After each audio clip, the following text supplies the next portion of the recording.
All right, so we're continuing. So we looked at telemarketing, telecommuting, and teleconferencing, as well as video conferencing. Everybody seeing the screen? You can still see the screen? Yes, miss.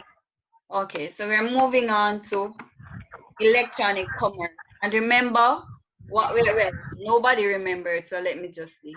What we are doing, we're looking at the different technology that businesses are now using. So businesses are using various technology to enhance productivity, to enhance their business. So they practice telecommuting, which is allowing people to stay home and work. They practice teleconferencing and video conferencing, which is having meetings over video calls or telephone calls, which is what we're doing now with the video call. And they practice telemarketing, which is calling and advertising products. So this is how technology is taking over the business world. All right. So another way technology is taking over the business world is through e-commerce. And the E in e-commerce stands for electronic. Candice, can you read for me, please? E-commerce. You were introduced to this term. E-commerce is the buying and selling of goods and services using electronic means to conduct the transactions. However, the term is commonly used to refer to the process by which commerce is done over the internet. An example of e-commerce is Amazon.com. E-commerce generally takes place as follows. All right, so before we move on to how it takes place, thank you, Candice. You're going to continue reading. But before we move on, can somebody just tell me in your own terms what you understand by electronic commerce? What's that? Who is Icon Boss? That is not saying anything. Look, Icon Boss, who is that? Identify yourself. Kimon? Maybe try answer this. Electronic commerce, Who is like that? Who is answering? Kevoy. No, Kevoy, somebody else. Okay. Alandre, Natalia, artist, whoever that is. Kimon. Guys, you have to participate in.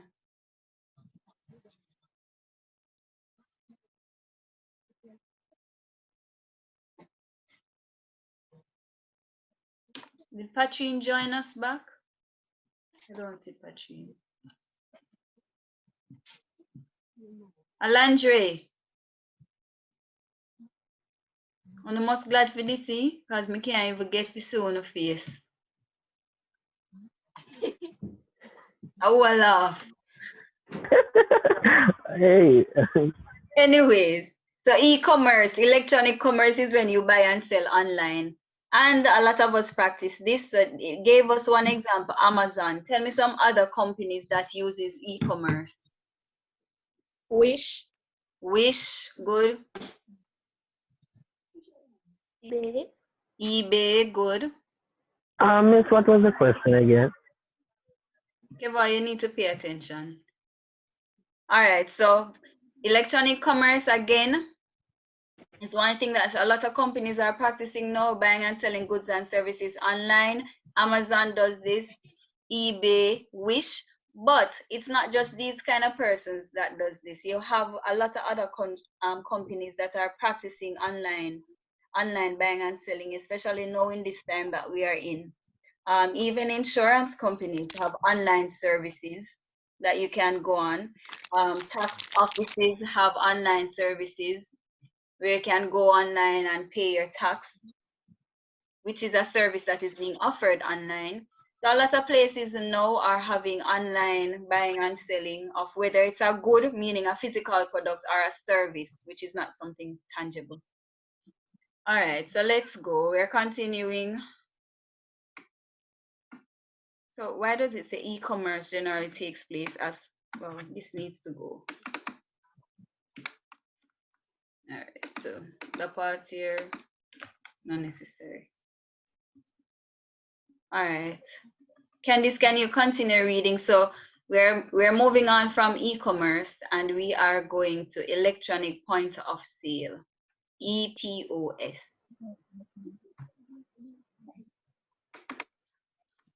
A computerized equipment that performs all the tasks at a store checkout counter. It allows payment by bank or credit cards, verifies transaction, provides sales reports, coordinates inventory, data and and performs several other services normally provided by employees. All right, so if you look at this picture right here, everybody seeing this picture right here? Guys, Yes, can you ma'am. see this? Yes, ma'am. All right, Yes, so ma'am. this is as an example of point of sale system, and I'm sure we've all seen this, we've all used this because we all have at some point have been to whether a store, a supermarket, a wholesale. All right, so a point of sale system is used at the checkout counter. So that's where when you go to the supermarket and you're checking out, notice they have this device here that they can run the goods over. So if you buy a book, they put the book over it, and what normally comes up on the screen when they put the item over the barcode? Like the price to the store. It tells good, so it tells the price and so on, right? So the point of sale has its own built-in barcode reader. So you know you have some handheld barcode reader that they hold in their hand and then scan the device. That's not what the point of sale has. The point of sale has a built-in one. And so it includes a barcode reader as well. If you notice this part at the top right here, this is a part at the top right here. This is where they swipe cards. So if you're paying by credit card or by debit card, the swipe area is right here. So it's not the usual thing where you have the card machine separate. And a point of sale system, it's not separate, everything is built in. The barcode reader is built in, the cash register is built in, and the card machine is built in. So it's like everything in one. All right. So use it to check out. So it says that it provides sales reports, coordinates inventory data. So that means normally if you go, say you go to the supermarket, you buy 3 tin mackerels, right?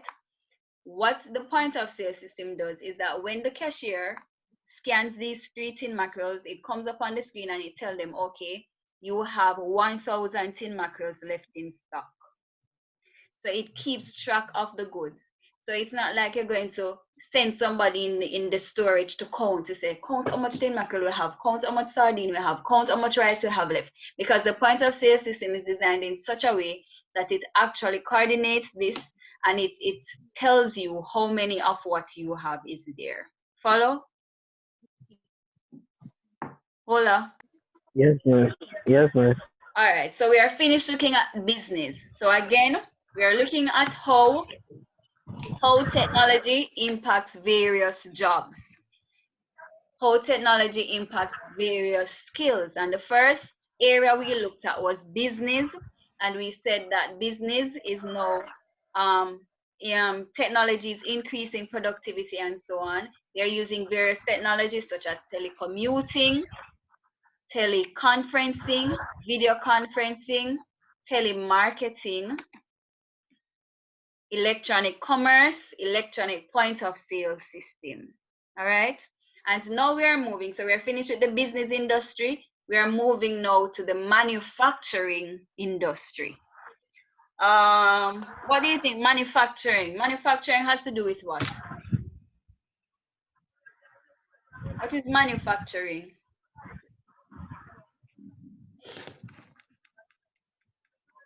Anybody? Manufacturing. It's the making of goods and products. All right, good. So manufacturing is any company that makes some form of good or product. Can you tell me a manufacturing company you know of in Jamaica? Lasco. Lasco, very good. Great. Delmare. Huh? Milo. Milo is a manufacturing company by itself or it falls under? No, I'm Miss not Alaska. sure. I'm not Nestle. Wisinco, Nestle. Red Delmare Stripe, Manufacturing Company. huh? Delmare. Delme. All right, good. So we have a lot of manufacturing companies in Jamaica that makes different products. All right. So we're going to look at the manufacturing Yes, miss. industry. We're looking now at how technology is impacting the manufacturing society. Before we go into the notes provided though, can you tell me any way, shape or form that you think technology can affect manufacturing, whether in a positive or a negative way? Like making the labels. All right, so it used to make labels. So is it when it used, what does it use to make the labels? Are human beings making these labels? What does the manufacturing companies use to make the labels? Are you hearing me? Wait a minute, say that all over again because I need a breakup. You need a breakup, miss. Say it over Okay. again. What does the manufacturing companies use to make the labels? Can they say they make labels, but what do they use? Are human beings making these labels? No, it's machine. computer. Machines, good. Machine. So that's an advantage. So and a one-way technology is being used in manufacturing is that they're using all these robotics to make labels. What else? Any other way technology is affecting this area?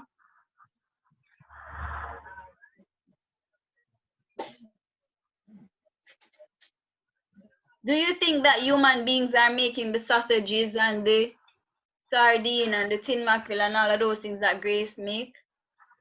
No, Yes, miss, them miss. put in Yes, everything, miss. the ingredients what them need, and then the factory them, the machine them put them together.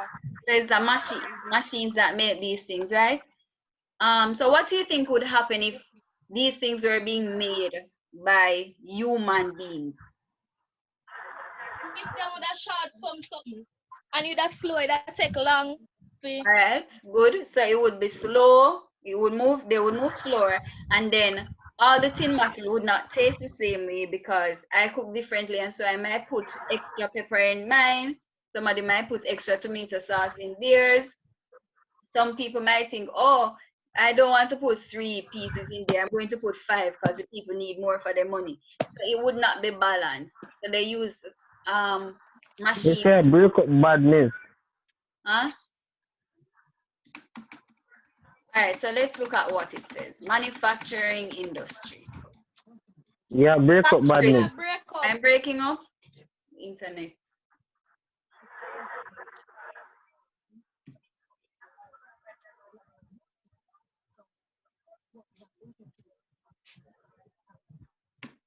Are you hearing me now? Hello? Yeah, yes, miss, but yeah, breakup a little bit. The internet, it keeps saying that my internet is unstable. Hearing me now? Flow a bit to you, man. Yes, miss. All right. So we're looking at manufacturing. Factories, we're reading what is there. So factories and production plants make extensive use of computers to manufacture goods. Computers, what's that? What computers can robots? That don't make any sense. All right, so ignore this part that says computers in robots. Robots in computer-aided manufacturing. So what the companies are using or the manufacturing industry is using is called computer-aided manufacturing, CAM, computer-aided manufacturing. And this is basically robotics. Just give me a second, let me delete this because I don't know where this comes from. So computer-aided manufacturing, which is basically robotics, that's what companies are using. So all of these machines that they use to make the sausages and all of that, it's called computer-aided manufacturing. Robots are machines that carry out tasks. Car manufacturers uses computer-aided manufacturing and robots to assemble cars. For the males, well, anybody, not just males, but I know males like cars. Any of you ever watch how they build cars or assemble cars? Yes, Yes, miss. miss. Cool. And so you see how they have like one robotic thing putting on the door, another robotic thing putting Yes, miss. the Yeah. key, something else One a putting on the screw. tire. Good. So they use what is called computer-aided manufacturing, robotics basically to Mm, assemble cars. The hard, the mm. hardware. Remember to mute your microphones when you're not speaking. If your background is noisy, if it's not noisy, Miss, I fine. have a next class now, Miss. Okay. What time is the next Bye. class? 2 o'clock. Okay. All right. So, um, who else have class? Anybody else? All right. So we No, continue. miss. Me there answer. Holiday. All right. So robots are machines that carry out tasks. The hardware requirements of a manufacturing organization are the robots as well as server and microcomputers. The software will be specialized software to control robots. So basically they use a special software to control the robots, all right? And each robot do something else on the, say for example, the car, one robot doing the spraying, that is spray on the color, another robot assemble the tires and stuff like that. So that's it for manufacturing industry. The next industry that we are going to look at is science and technology. All right, so science and technology rely heavily on computers and help to develop computers. An expert system is software that can take in data and return a diagnosis or predict an outcome. Hold on. Where it gone up so far? By doing a simulation. All right, so let's go back up a little. Science and technology. So science relies on computers, and we know that, right? So we have what is called an expert system. Now, an expert system, what it does, it takes in data and then it reduces or predicts a diagnosis. So, for example, doctors use expert systems. I don't know if you've ever gone to the doctor and you see when you're telling them your symptoms, you notice they're always typing away. That is Yes, because miss. they're entering, they have their specialized expert system. So when they enter the symptoms, this system bring up all kind of diseases and viruses, whatever, based on the symptoms that you have. It brings up what could be wrong with you. So it provides a diagnosis, and then it also will tell what medications would be the best for whatever you are having, right? So the doctors, well, I mean, some of them might remember a lot of things from experience, but sometimes they have to rely heavily on these expert systems, especially if it's a new doctor, right? So some of them might know what's wrong with you without having to use the expert system because of years of experience, but they probably still use it for consultation. Also, I don't know, let's look at vehicles too. If anybody have ever gone to service their vehicle with their parents follow them to service their vehicle, you'll notice that they have an expert system, especially when they're aligning like the tires. They have an expert system that they put when the car goes up on the ramp, they connect them to a computer. And if you look on the screen of this computer, you see where it's telling, it's like balancing the tires and it's saying what's wrong with probably the left front tire, and it shows everything and balance them out, meaning it makes them straight and so on. Has anybody ever gone with their parents to service a vehicle and see this happening? No, miss. Okay. All right, but you can watch it on YouTube. All right, so that's expert systems are used to solve problems. They are also called knowledge-based systems. So there, you could see why they're called knowledge-based systems, especially the expert system that doctors use, because it have all of the diseases, viruses, and whatever you can think about in the world that could be wrong with somebody.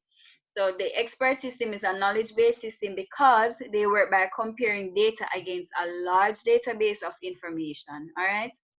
So what it does, it compares data with other data to come up with the perfect or the best results.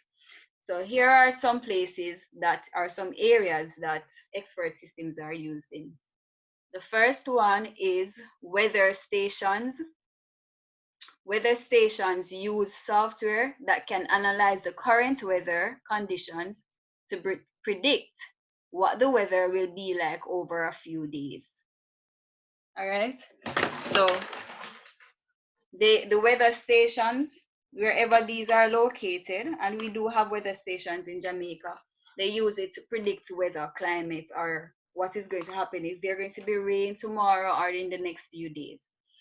Expert systems are also important for taking hurricanes and other natural disasters. So they predict also if there's going to be hurricanes, and that's how they know that, all right, for this hurricane season, we can predict that there might be about 10 hurricanes in the Atlantic Ocean or whatever it is, because they use expert systems. Also, the last one, sophisticated labs use software and equipment that can analyze blood samples and tissue samples. So this would be more like for, it says sophisticated labs, just basically labs like the blood work and so on. So it's these kind of expert systems that can tell your blood type, determine what kind of sicknesses you might have by testing your blood and so on. All right, guys, are you following?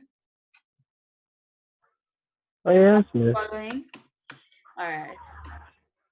Expert systems are very reliable because they cannot make biased or unsound judgments. Can somebody tell me why you think it cannot make biased or unsound decisions? Anybody? I guess because they have the experience to know what they're talking about, or do the research. All right, so but remember now, it's a system, it's a software. So um hmm. So you say it's not necessarily that it has the experience, but remember no, it cannot be biased because it's a system that data is put into. So if you put into this system all the diseases, all the viruses, for example, the doctor one, all of these in it, can it give you a wrong diagnosis? Can it provide wrong things? No. You would not be able to produce something that does not go that way because it's what you put in that you're getting out. So if you put HIV in there, you say symptoms include sores and whatever, and you go in and put in these symptoms, the exact same symptoms, it's not going to tell you that, oh, this person have cancer, because it's what is inside the system that will produce. So it cannot be biased or unsound or make unsound judgments. But they have to be kept up to date with the latest scientific information. So persons would have to be responsible to update these systems. So every day we have new diseases and new virus and all of these things. So each time something come up, they have their employees that would update the expert system with the symptoms and the treatment and so on, to say, all right, this new virus come in. Well, we can use the example now, COVID-19. It's a new virus, so they would now have to update the software, the expert system software, with the symptoms of COVID-19, the treatment for COVID-19 and so on. So when somebody comes to the doctor's office, the doctor knows exactly what to look out for and the type of prescription to provide. All right. So the hardware requirements could be powerful microcomputers, which are desktop computers, or even a server that can process data and store a lot of information, as well as sensors that can gather the data. The software requirement is the expert system as well as software to simulate scenarios. So simulate means to act out the real thing. For example, cars, when they make a new car, they have a simulation where they have it brought up on a screen and they make it crash. I don't know if you ever watched that, and like there's a dummy in the car and they see how quickly the airbag will fly and if it will damage the person sitting in the car, what will happen with the car. Is the bonnet going to break up completely when it crashes? So they use simulation to see what will happen. All right, accessing information. So we are still under science, which science includes medicine, right? Science, medicine, and technology. So access to information. What do you think about how we access information now? Is it easy to access information now? And why is it easy? Anybody? All right, so it's very easy to access information now. Extremely easy because we have Google. However, we have to be careful, as I've always told you, that when we're researching things, we have to check to make sure the information is credible. So let's look at this. Accessing information. Patients are able to use internet software such as Google to research symptoms. Google can provide enough information to provide a diagnosis as well as appropriate medication. All right, so a lot of us, when we are sick, we just go on Google and say, oh, you type in what is wrong with your headache, tummy ache, and whatever Google say, we say, oh yeah, that do me. We just go to the pharmacy, buy something, and then take it without consulting the doctor, because we consult Google and Google says this and we believe this, right? Can you tell me if there be any disadvantages to this? Guys, are you hearing me?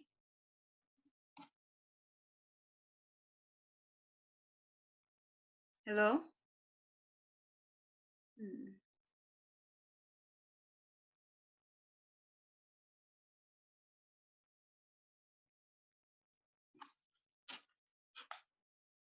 Guys, are you Yes, hearing miss. me? Yes, miss. Everybody is hearing me? So, Yes, miss.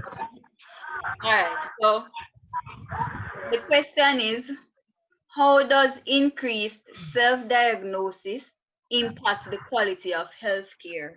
If you can just go on Google, you're having symptoms, you can just go on Google and type them in and say, oh, this is wrong with me, and just go buy your medication. So you have self-diagnosed, meaning, yes, you have given yourself a diagnosis to say, oh, this is what is wrong with me. How does this affect healthcare? What negative impact could this have? It can cause greater damage in case it's the illness is wrongly diagnosed or something. Yeah. So it can even lead to death, because what if it's not, it tell you that you have diarrhea and you don't have diarrhea, it's something more serious, and it's colon cancer, right? So it's always good to actually check in with the doctor. We can't self-diagnose ourselves and use Google and say, oh, this is what is wrong with me. Remember that healthcare is very serious, so we have to take it seriously, all right? So now we have also what is called telemedicine. So here we have the word tele again. And telemedicine allows healthcare professionals, which are doctors, to evaluate, diagnose, and treat patients at a distance using telecommunication technology. So basically, this is calling your doctor and say, oh, doc, I'm feeling this or I'm feeling that.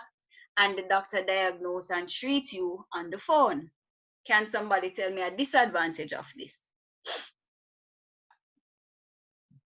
Like in case you have any physical damage, the doctor won't know exactly. Okay.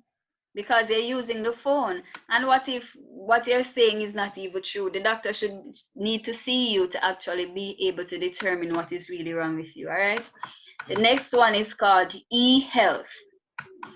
E-health, healthcare services provided electronically via the internet, online access to health care services. So e-health is, the E stands for electronic, so it's electronic health, and this one is where you can actually access a doctor online. So the telemedicine is when you can call the doctor, and electronic health is when you can access a doctor online. And the last one we're going to look at under medicine is teleradiology. So this is the practice of radiologists. Anybody know who a radiologist is? No, miss. Like the person who performed the X-ray. Good, very good, Candice.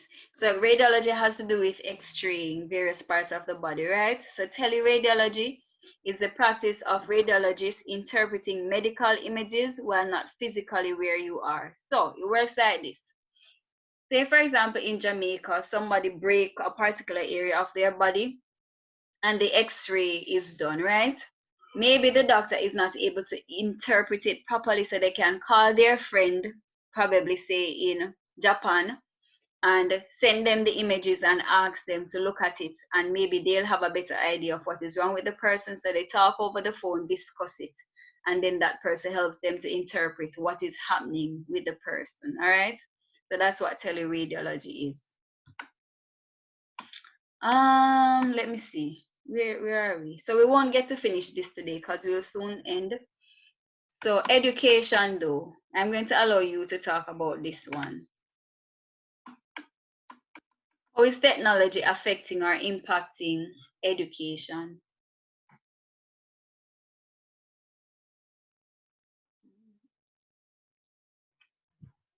Anybody? Books can access certain information. All right, so you have easy access to information. Good. Anything else? I like this, for example, that's what we are doing. Good. So what we're doing now is an example. So you can have online learning, you can have distance learning. Also, students can be responsible for their own learning by watching YouTube and stuff like that.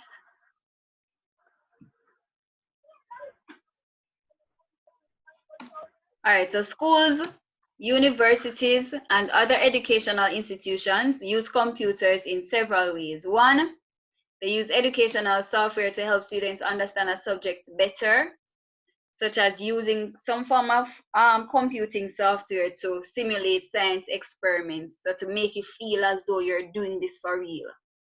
Learners who have disabilities can take lessons and courses using specially designed computers and software.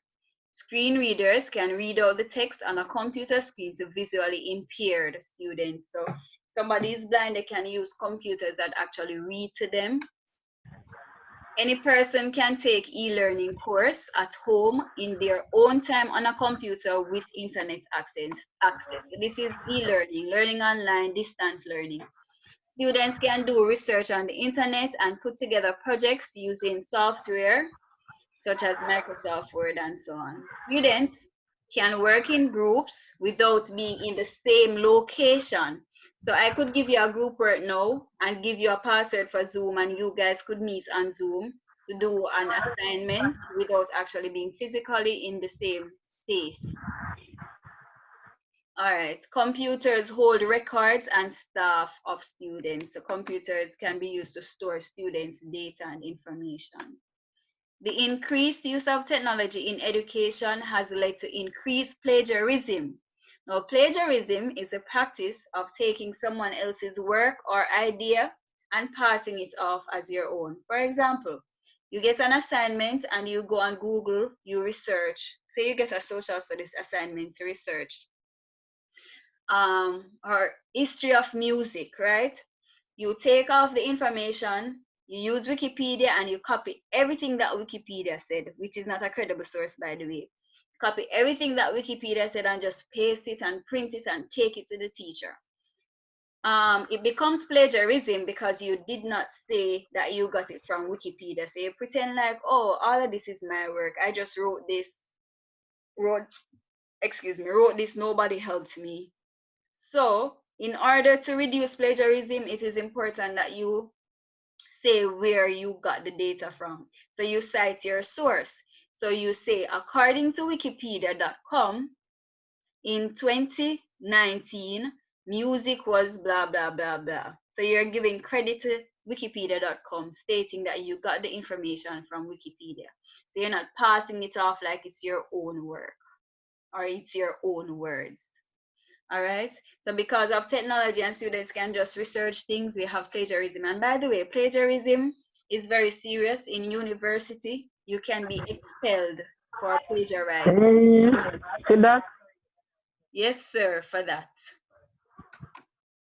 All right. Here are some hardware requirements. So in education, we use computers, we use printers and scanners, we use speakers, microphones, other peripherals. In education also, we use projectors and stuff like that. All right, that's where we're going to stop today. So we have a lot to do, and let me see what else. Recreation. Yes. Send this note on the group. Didn't I send it in the group already? I think I sent it. Miss, what's the file name? Huh? What's the file's name? The name of the file is, hold on, Grade 10 Application and Implications of ICT. I think I sent it in the, I'll double check though. If I didn't send it in the group, I'll send it. All right, so we have a lot to finish, right? However, remember that we are taking our Easter break, so we won't meet again until another 2 weeks. I'm going to send you an activity that I'm expecting you to do for Monday. That's when we return. Not this Monday. This Monday coming is Easter Monday. So we're not going to meet. You're going to meet the next Monday. All right. So you're going to use this note to answer the questions. Even though we are not finished, you should be, all of the information is in the notes, so you should be able to use the notes to answer the questions. So when we return, we are going to finish going through the notes though. All right? So when I send the activity, you can start working on it. But I won't collect it until we are finished discussing the notes. All right? Because I want you to really have a clear understanding of everything. Yes, miss. Miss, All right, absolutely. Miss, yes? now after Easter school at the start. Well, that's what they say, but I'm almost sure that may not happen because based on the fact that the virus is spreading more and more. But we'll see though. So if school opens, we'll continue in school. If not, we continue here. All right? Yes, yes, All miss. right. So thanks for joining. And remember that I'm going to send the activity for you to start working on. Continue to stay safe until we meet again. Bye. Yes, miss.